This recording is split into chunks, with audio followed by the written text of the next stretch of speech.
Today we're gonna make gnocchi. It's honestly easier than making fresh pasta. This is one that you can definitely get your family involved, your kids, and it doesn't take too long. The first thing we wanna do right now is get those potatoes boiling. I'm using 2 pounds of russet potatoes. Put them in your pot. Fill this up with water about 2 inches above, and then bring it to a boil slowly, then leave it cracked, lower that heat to about medium, and then just let them cook until they get fork tender. So while those are going, let's make a really quick sauce. I love to do cherry tomatoes, garlic, basil. This is very similar to that linguine with cherry tomatoes. It's like a very quick recipe.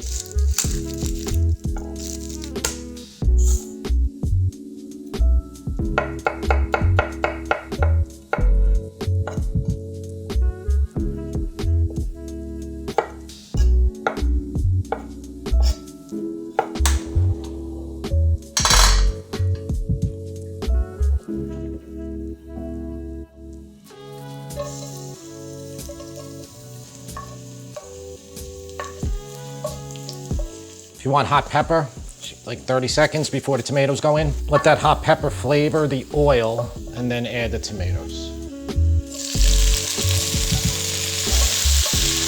I'm gonna put a little bit of salt on right now. That's gonna help make the water come out of the tomatoes quicker. In about 10 minutes, this is what we have. That looks great. Taste it right now, adjust salt. This woman told me that it was disgusting that I ate over the pan. That's delicious. I hope you're okay with that. Turn it off, we could just heat this up later. Still waiting for those potatoes, but for you, it'll be real time in a second. They're really hot now. They just came out of the really hot water. I'm assuming you have a ricer. If you don't have a ricer, you need to stop the video and you need to order one from Amazon or go to the store. The reason they call it a ricer is because when the potato goes through these holes, it makes kind of like rice, like threads that go through it. So the easy way to do it is to have a clean kitchen towel, all right? Clean, hasn't been used yet. And then you can hold the potato on one side and then you can kind of like just make a little mark here. Then the skin itself will peel off fairly easily. Or if you got really strong hands, you just go right in there and do it without the cloth. You want to do this when the potatoes are warm. Gonna make it much easier to run through the ricer. Remove all the skin on your potatoes and then we'll move on to the next step. You can still see how much steam is coming out of them right now. I hope you can see. Take a potato, right in there, and then just squeeze it out. And then just repeat on all of the potatoes. It goes very, very quickly because the potatoes are hot. All right, just move this around a little bit to not mound it up too much so it can cool off a little quicker.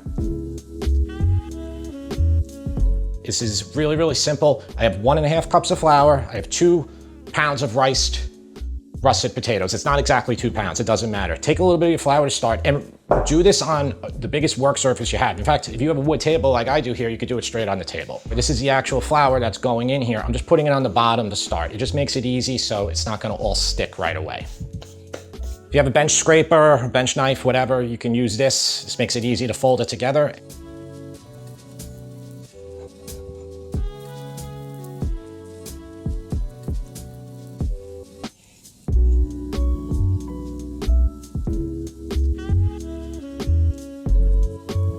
That's my 1.5 cups of flour. I have extra flour right here.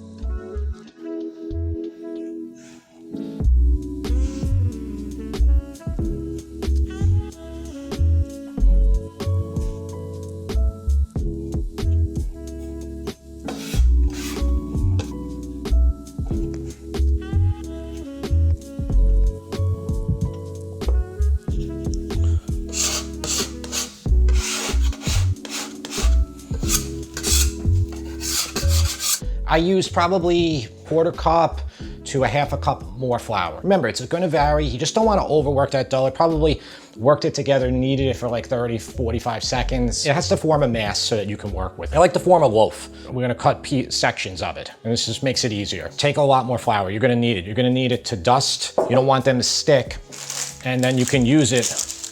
Line a baking tray with parchment paper, or if you don't have it, just use a straight baking tray. And you put some flour on here. And then as we make our little gnocchi pieces, as we cut them, we can put them on here.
That was 1/6 of the batch that we did. I took a 1/6 portion or 1/5 portion. So what you want to do is you want to roll out the rope to about 1/2 inch to 3/4 inch, and then you want to cut your pieces about 1 inch. It doesn't have to be exact. None of this has to be perfect. This is, you know, you can see all different types of shapes, and it's a very rustic thing. Try to use the palms of your hands instead of your fingers. When you use your fingers, it tends to compress the rope. Near the paddle, you put a little flour on it, and then just turn it, and like this, and then you have one. All right, so basically you get the grooves on this side, and then you have like the little divot on the inside of it. Not perfect at this. You can use a fork too. You can actually press it first. So you can go like this inside of it, okay? And then do the turnover, and then it'll be a little bit more of a wider line. You could also use this little cheese grater right here, which is, okay, and that puts like these dimple edges into it. And that's all right too. I'll just stick to this one.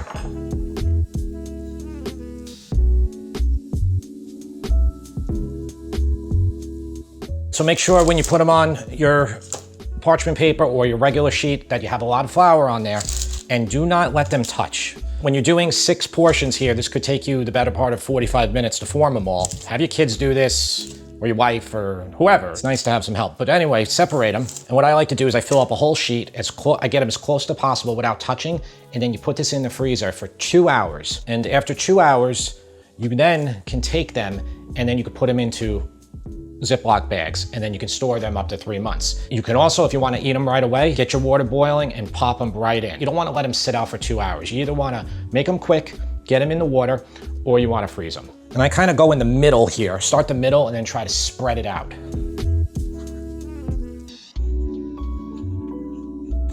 Cut that section in half, okay?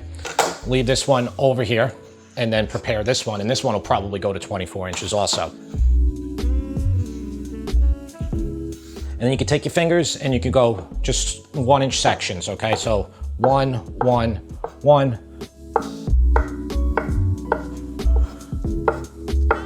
So I have water coming to a boil. Bring this back up to a simmer.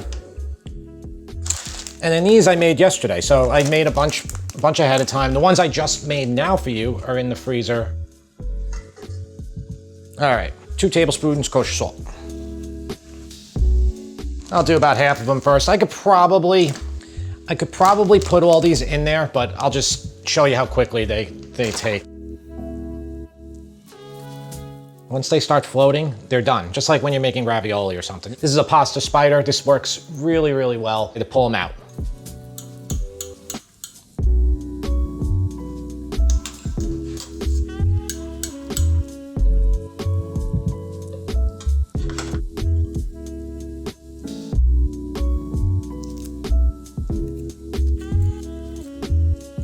You saw how easy that was. I know that you can do a great job with this. You're gonna be really happy that you did it, first of all, and you're gonna be happy making it for somebody. They're gonna be impressed too.